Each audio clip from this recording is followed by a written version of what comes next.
శ్రీమాత్రే నమ. జయ గురు దత్తాత్రేయ నమ. మకర రాశి వారికి జూన్ 16 నుంచి 30వ తారీఖు మధ్యలో జరగబోయే పక్ష ఫలితాలు పరిశీలించినప్పుడు మరి మకర రాశి వారికి ఈ పక్షంలో ప్రధానంగా రాశి పైన 2 శుభగ్రహాల దృష్టి పడుతుంది. ఒకటి గురువు, 2 శుక్రుడు. సో ఏదైనా ఈ రాశి వారికి కొన్ని కొత్త పరిచయాలు ఏర్పడతాయి. కొత్త ఉద్యోగానికి కొన్ని అవకాశాలు రావడం జరుగుతుంది. వివాహపరంగా మీరు ఎదుర్కొంటున్నటువంటి సమస్యలకి ఒక చక్కని పరిష్కారం అన్నది దొరుకుతూ ఉంటుంది.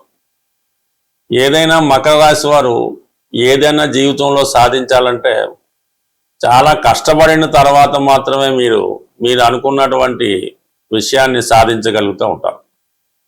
ఇప్పుడు అంటే మకర రాశిలో చంద్రుడు ఉండగా మీరు జన్మించారు, దానివల్ల మీది మకర రాశి అయింది.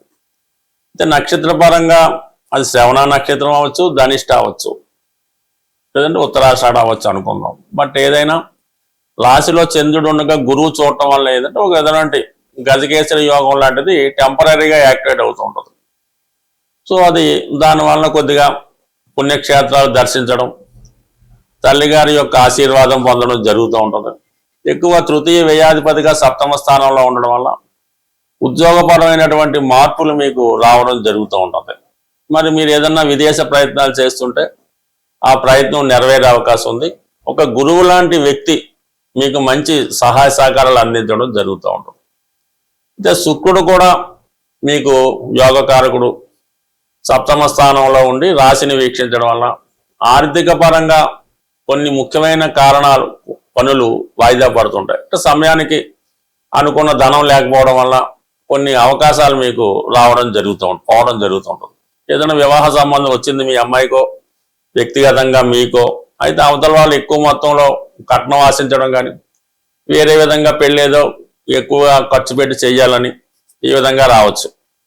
దానివల్ల స్తోమత లేక ఆ వివాహ ప్రయత్నం ఆగిపోవడం జరుగుతుంటుంది. ఆ వచ్చిన సంబంధం క్యాన్సిలేషన్ జరుగుతుంటుంది. లేదు మనకేదో దూర ప్రాంతంలో అవకాశం వచ్చింది, అయితే దానిపోని ఖర్చులు కానీ అవతల వారు కొంత ఏదో రూపంలో ధనాన్ని ఆశించడం జరుగుతూ ఉంటుంది. అంటే ఏదన్నా ఆర్థికంగా అనుకున్నంత ధనం లేకపోవడం వల్ల వచ్చిన మంచి అవకాశాలు పోగొట్టుకోవడం జరుగుతూ ఉంటుంది. ఇక ప్రధానంగా బుధుడు ఈ పక్ష ప్రారంభం నుంచి జూన్ 22 వరకు 6వ స్థానంలో ఉండి రవితో కలిసి సంచరించడం జరుగుతూ ఉంది. ఇక్కడ అష్టమాధిపతి 6వ స్థానం అన్నది ఒక విపరీత రాజయోగం ఏర్పడుతూ ఉంటుంది. దానివల్ల ఏంటంటే ఏదన్నా ఒక పోటీలో విజయం రావడం కానీ, ఏదైనా అధికారులతో విభేదాలు వచ్చినప్పుడు కూడా అది మీకు అనుకూలంగా మారడం కానీ జరిగే అవకాశం ఉంది. బట్ ఏదైనా హై సొసైటీలో ఉన్నటువంటి రాజకీయ నాయకులు కానీ, మీ యొక్క ఉన్నత అధికారులు కానీ, లేదంటే మీ సొంత తండ్రి లేదా కుమారుడితో కొన్ని విభేదాలు మీకు రావడం జరుగుతూ ఉంటుంది. చివరికి మీ మీద గౌరవంతోనూ వాళ్ళు ఎవరి తప్పైనా వాళ్ళు ఓటమిని అంగీకరించి మీదే కరెక్ట్ అని చెప్పడం జరుగుతూ ఉంటుంది. నిరుద్యోగులు లాంటి వాళ్ళు ఏదైనా చిన్నపాటి ఉద్యోగ ప్రయత్నాలు కొంతవరకు ఫలించే అవకాశం ఉన్నది. అటు ఏదైనా 6, 7, 8 స్థానాల్లో ఈ శుభగ్రహాలు లాంటివి సంచరించినప్పుడు అవి జాతకుడి మీద కొంత ప్రభావాన్ని చూపడం జరుగుతుంటాయి. ఈ విధంగా కొన్ని చంద్రాది యోగాలు ఏర్పడడం జరుగుతూ ఉంటుంది. బట్ ఏదైనా మరి ఈ బుధుడు కూడా జూన్ 22 తర్వాత 7వ స్థానంలోకి రావడం జరుగుతూ ఉంటుంది. సో ఈ 7వ 3 గ్రహాలు రావడం వల్ల చాలా వరకు మీ జాతకంలో ఈ ధన విషయంలో ఎవరో ఒకరు మిమ్మల్ని చీట్ చేయడం కానీ మోసం చేయడం కానీ జరిగే అవకాశం ఉంటుంది. అంటే మీరు ఏదో వస్తుందని ఆశిస్తారు, ఏదో ఉద్యోగం ఇంకోటో ఏదో వస్తుందని చెప్పి కొంత ధనాన్ని మీరు ముందుగా ఖర్చు పెట్టడం వల్ల అది మోసపోయామని గ్రహించవచ్చు. బట్ ఏదైనా కుటుంబ సభ్యుల మధ్య ఏర్పడినటువంటి తీవ్రమైన విభేదాలు మీకు చాలా ఇబ్బందిని కలిగిస్తూ ఉంటాయి. ప్రతి ఒక్కరు మీకు సహకరించినట్టుగా ఉంటారు కానీ అందరూ చివరికి వారి స్వార్థం చూసుకొని మిమ్మల్ని ఏకాకిగా చేసే అవకాశం ఉంటుంది. సో ఈ సమయంలో మీరు ఏ విషయంలో కూడా ఎవరిని అంత పూర్తిగా నమ్మడానికి లేదు. తేనె లాంటి మాటలతో మిమ్మల్ని మోసపుచ్చి మిమ్మల్ని మరింత వెర్రివాడిగా చేసే అవకాశం ఉంటుంది. ఇక కుటుంబ విషయాలు సరే, మీరు కుటుంబ సభ్యుల్ని ఎంత అనుకూలంగా చూసినా, వాళ్ళ కోరికలు ఎన్ని తీర్చినా, ప్రత్యక్షంగానో పరోక్షంగానో మిమ్మల్ని వాళ్ళు ప్రతి నిమిషం విమర్శిస్తూ ఉంటారు. ఏదో విధంగా మీ నుంచి దూరం అవ్వాలనే ప్రయత్నం అది జరుగుతూ ఉంటుంది. మీ స్థితిని బట్టి అది ఉంటుంది. మీరు కుటుంబంలో కలిసి మీరుంటారా, లేదంటే మిమ్మల్ని విడిచి కుటుంబం వెళ్ళిపోతుంది అన్న స్థితి కొన్ని సందర్భాల్లో రావడం జరుగుతూ ఉంటుంది. దీన్ని కొంతమంది పరోక్షకంగా కూడా ప్రయత్నం అన్నది జరుగుతూ ఉంటుంది. బట్ ఏదైనా ముందు మీ కుటుంబ విషయాల్ని కంట్రోల్ చేసుకోగలిగితే మిగతా విషయాలన్నీ కూడా వాటికి అవే పరిష్కారం అయ్యే అవకాశం ఉంటుంది. శని బలవంతుడై ఉన్నప్పుడు చాలా వరకు కొన్ని స్ట్రిక్ట్గా నిర్వహించవలసి ఉంటుంది.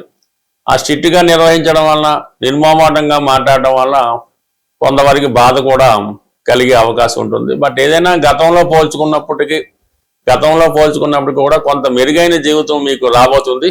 అయితే ఈ సందర్భంలో కొంతమంది దూరం అవ్వచ్చు, మరికొంతమంది మీకు దగ్గరయ్యే అవకాశం ఉంది. బట్ ఏది మంచి ఏది చెడు అన్నది, ఎవరు మంచివారు ఎవరు చెడ్డవారు అన్న విషయం ఈ పాటికే మీకు అర్థమై ఉంటుంది. అయితే ఇంకా మీరు కొన్ని మొగమాటాలతో కొంతమందిని ఇంకా భరిస్తూ ఉంటారు. మరి మీ తల మీద ఉన్నటువంటి బరువు మీరు ఎంత తొందరగా దించుకుంటే మీరు అంత ఫ్రీ అయ్యే అవకాశం ఉంటుంది. ఈ పక్షంలో చాలామంది ఆర్థిక పరమైన సమస్యలు ఉన్నాయి, అప్పులు పెరిగిపోతున్నాయి, మరి బాధ్యతలు సక్రమంగా మేము చేయలేకపోతున్నామని చాలామంది విచారం వ్యక్తం చేయడం జరిగింది.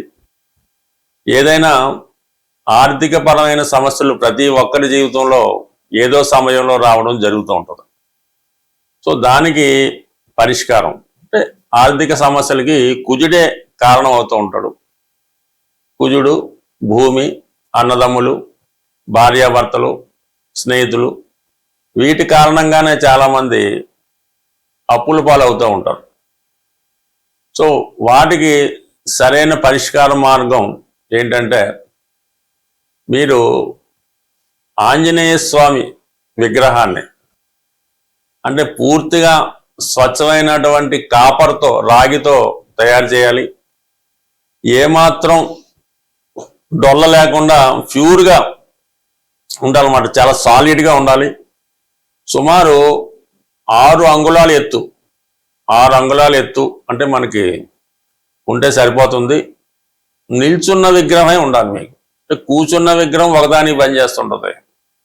కొంతమంది ఈ సంజీవ పర్వతాన్ని మోస్తున్నటువంటి విగ్రహాన్ని కానీ ఫోటోను కానీ పెడుతుంటారు. అది కొన్నాటికి పనిచేస్తుంటారు. ఇప్పుడు ఉన్నటువంటి సమస్యలకి రెడీ టు మూవ్గా ఉండాలన్నమాట ఆంజనేయ స్వామి వారు. అటువంటి కాపర్తో చేసిన విగ్రహాన్ని మీరు తయారు చేయించుకొని పూజా మందిరంలో పెట్టుకోవాల్సి ఉంటుంది.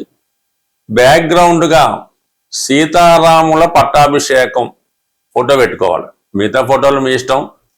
ఈ సీతారాముల ఫోటో లేకుండా, వాళ్ళని పూజించకుండా ఆంజనేయ స్వామిని మీరు ఎంత పూజించినా కూడా మీ టైం వేస్ట్. ఆ పట్టాభిషేకం ఫోటో మీరు పెట్టండి.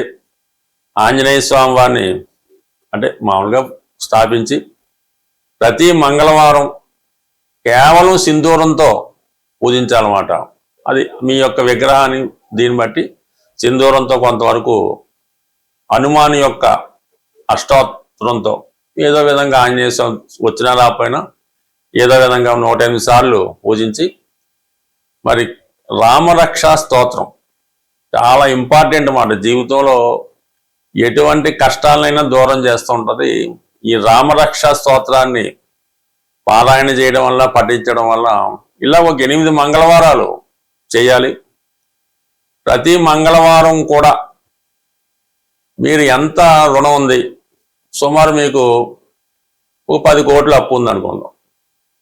10 కోట్ల అప్పు ఉన్నప్పుడు 10 100 రూపాయల నోట్లు, అంటే 10 రూపాయల నోట్లు, లేదంటే 10 కాయిన్స్ మరి ఆంజనేయ స్వామి వారి పక్కన ఒక మట్టితో చేసినటువంటి హుండీ లాంటిది పెట్టి అందులో ఆ విధంగా ఆ సంఖ్య వచ్చేలాగా వేసుకోవాలి. 10 లక్షల అప్పు ఉంది, 10 రూపాయలు అందులో వేద్దాం. ఇలాగ మీరు ఒక 8 మంగళవారాలు ఆంజనేయ స్వామి వారిని పూజించుకోవడం వల్ల ఎంతో కొంత దాన్ని రెట్టింపు చేస్తూ వెళ్ళిపోవాలన్నమాట. మీరు అంటే అది మీరే ఎవరికి ఇవ్వక్కలేదు, హుండీలో కూడా వేయక్కలేదు. ఈ వారం మీరు 100 రూపాయలు వేశారు, నెక్స్ట్ వారం 200, ఆ నెక్స్ట్ 400, ఆ 800, అలాగే ఒక 8 వారాలు వీలైతే అప్పు తీరేదాకా కూడా ఆ విధంగా మీరు రెట్టింపు చేసుకుంటూ వెళ్ళిపోండి. అదే అవుతుంది, ఏం పర్వాలేదు. చివరికి ఒక ఫైన్ మార్నింగ్ మీ మొత్తం అప్పు తీరిపోయే అవకాశం ఉంటుంది. అది కొద్దిగా కష్టమైన, అంటే ముందులో ఈజీగా ఉంటుంది, తర్వాత ఆటోమేటిక్గా తీరిపోతుంటుంది. అయితే ఇందులో హుండీలో వేయడానికి మళ్ళీ మీరు కొత్త అప్పు చేయకూడదు, అది మీరు సంపాదించే ప్రయత్నమే చేయాలి. సపోజ్ ఈ వారం మనం 1 lakh వేయవలసి వచ్చింది, నెక్స్ట్ వీక్ 2 lakhs వేయాలి. సంపాదించే ప్రయత్నమే చేయండి, అంతే తప్ప మళ్ళీ దీన్ని అప్పు తీసి పెడితే మాత్రం ఇబ్బంది అవుద్ది. ఈ విధంగా అంటే మీ స్థాయిని బట్టి చేసుకోవడం వల్ల 100% కొద్ది వారాల్లో ఈ రుణం అన్నది 100% తీరిపోవడం జరుగుతుంది. దాని తర్వాత మీ యొక్క క్యాష్ బాక్స్లో కానీ, మీరు ఎక్కడైతే బీరువాలో బంగారు నగలు పెడతారో అందులో ఒక చిన్న ఎరుపు రంగు క్లాత్ కొత్తది లైనింగ్ లాంటి తీసుకొని అందులో మీ యొక్క ఒక పిడికెడు కందులు, శుభ్రమైన కందులు ఒక పిడికెడేసి చక్కగా మూట కట్టి, మరి ఆ మంగళవారం రోజు ఆ కుజహోర జరుగుతుండగా మీ యొక్క క్యాష్ బాక్స్లో ఈ కందుల మూట పెట్టడం వల్ల ఈ రెమెడీ మీకు బాగా చక్కగా పనిచేసి మీకున్నటువంటి రుణ సమస్యలకి ఒక పరిష్కారం అన్నది 100% దొరుకుతూ ఉంటుంది. ఇక దాని తర్వాత ఏంటంటే ఇది తీరిపోతూ కామన్గా ఎక్కువగా ఆర్థిక సమస్యలు తీరడానికి ప్రతి ఒక్కళ్ళు చేయవలసింది ఏంటంటే, మీకు ఏవైనా బలహీనతలు ఉంటాయి, అంటే ఏ బలహీనత వల్ల మీరు రుణంలో పడ్డారో అది మీ మనసుకి తెలుస్తూ ఉంటుంది, వాటిని మీరు స్టాప్ చేయవలసి ఉంటుంది. అది పేకాట వల్ల, స్త్రీ వ్యసనం వల్ల, డ్రింకింగ్ వల్ల, అతి స్నేహం వల్ల, అక్కర్లేని బాధ్యతల వల్ల, ఈ విధంగా కొన్ని జరుగుతుంటాయి. దాన్ని మీరు స్టాప్ చేయవలసి ఉంటుంది. కొద్ది కష్టమైనా సరే కంప్లీట్గా దాన్ని వదిలేయనమాట. అప్పుడు మాత్రమే మీరు ఆ రుణం నుంచి బయటపడతారు తప్ప, మీకు ఉన్నటువంటి బలహీనత కంటిన్యూ చేసుకున్నంతకాలం మీరు ఆ రుణం నుంచి, ఆ అప్పు నుంచి 100% బయటపడలేరు. కొంత కష్టమైన కొన్ని బలహీనతలను పక్కన పెట్టి ఆదిత్య హృదయం ప్రతిరోజు చదవడం, మరి మీ యొక్క రుణ సమస్యలకి ఇది కంప్లీట్గా పరిష్కారం చెప్పే అవకాశం ఉంటుంది. స్వస్తి.